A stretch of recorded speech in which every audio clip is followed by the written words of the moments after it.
എല്ലാ മഴക്കാലവും മാവൂർ ചാത്തമംഗലം പഞ്ചായത്തുകളിലെ കർഷകർക്ക് കണ്ണീർ കാലമാണ്.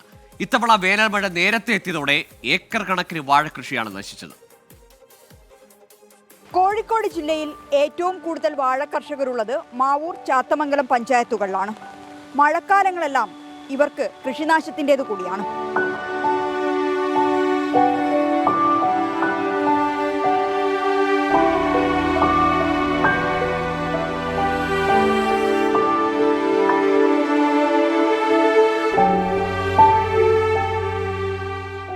മിക്ക തോട്ടങ്ങളിലും ഇത്തവണ നല്ല വിളവാണ് ഉണ്ടായത്. ജൂൺ 2ാമത്തെ ആഴ്ച വിളവെടുക്കുന്ന രീതിയിലാണ് സാധാരണ നേന്ത്രവാഴ കർഷകർ കൃഷി ഇറക്കുന്നത്. എന്നാൽ ഇത്തവണ അപ്രതീക്ഷിതമായി എത്തിയ മഴ കൃഷിയെല്ലാം നശിപ്പിച്ചു. മൂപ്പെത്തിയ വാഴകളെല്ലാം ഒടിഞ്ഞു വീണു. വാഴക്കുലകൾ വെള്ളത്തിലായി. പെട്ടെന്ന് വെള്ളം വന്ന് ജൂലൈയിലൊക്കെയാണ് വെള്ളം വരല്. 10 ദിവസത്തെ മൂപ്പൊടിയൊക്കെ ഉണ്ട്. ഇപ്പം വെള്ളത്തിലായി. പിന്നെ എങ്ങനെ വെട്ടി കിട്ടുന്നതിന് കൊടുക്കല്ല, അപ്പം നിവൃത്തില്ല. കഴിഞ്ഞ വർഷം കർഷകർക്ക് നല്ല വില ലഭിച്ചിരുന്നു. അതുകൊണ്ടുതന്നെ ഇത്തവണ ഏറെ പ്രതീക്ഷയോടെ കൂടുതൽ സ്ഥലത്ത് കൃഷിയിറക്കി. ഇതെല്ലാം നശിച്ചു. ഇനി എന്ത് ചെയ്യണമെന്നറിയാത്ത അവസ്ഥയിലാണ് കർഷകർ. മൂപ്പെത്താത്ത വാഴക്കുലകൾക്ക് വിപണി സാധ്യതയുമില്ല. കുറഞ്ഞ വില മാത്രമാണ് ലഭിക്കുക. കഴിഞ്ഞ കുറച്ചു ദിവസങ്ങളായി കൃഷിയിടങ്ങളിൽ വെള്ളം കെട്ടി നിൽക്കുകയാണ്. കർഷകർ ചെറുവള്ളത്തിൽ കൃഷിയിടത്തിലെത്തി മൂപ്പെത്താത്ത വാഴക്കുലകൾ വെട്ടിയെടുക്കുകയാണ്. കടം വാങ്ങിയാണ് മിക്ക കർഷകരും കൃഷി ഇറക്കുന്നത്. കൃഷിനാശമുണ്ടായാൽ കൃഷി വകുപ്പിൽ നിന്ന് ഉദ്യോഗസ്ഥരെത്തി സ്ഥലം പരിശോധിക്കും. പക്ഷേ നഷ്ടപരിഹാരം മാത്രം കിട്ടാറില്ല. മിഥില ബാലൻ, 24 കോഴിക്കോട്. പൊതുജനം കഴുതയല്ല സാർ.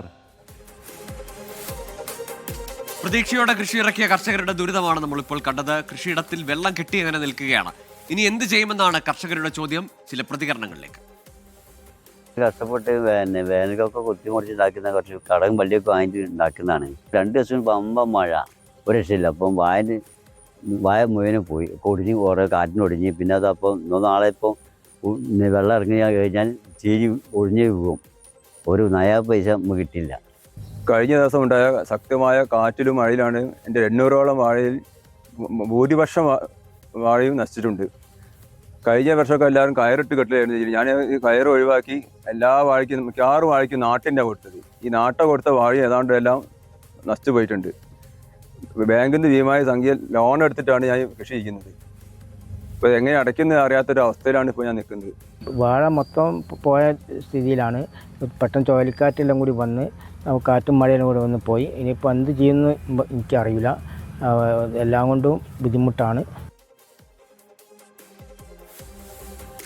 നഷ്ടപരിഹാരത്തിന് നാളെത്ര കാത്തിരിക്കണമെന്ന ചോദ്യമാണ് വരുന്നത്. കടമെടുത്ത് കൃഷി ഇറക്കിയവരാണ്. അധ്വാന നഷ്ടത്തിനപ്പുറത്തേക്ക് വലിയ കടക്കണിയിലേക്ക് കൂടിയാണ് ഈ കൃഷിനാശം അവരെ കൊണ്ടുചെന്നെത്തിച്ചിരിക്കുന്നത്.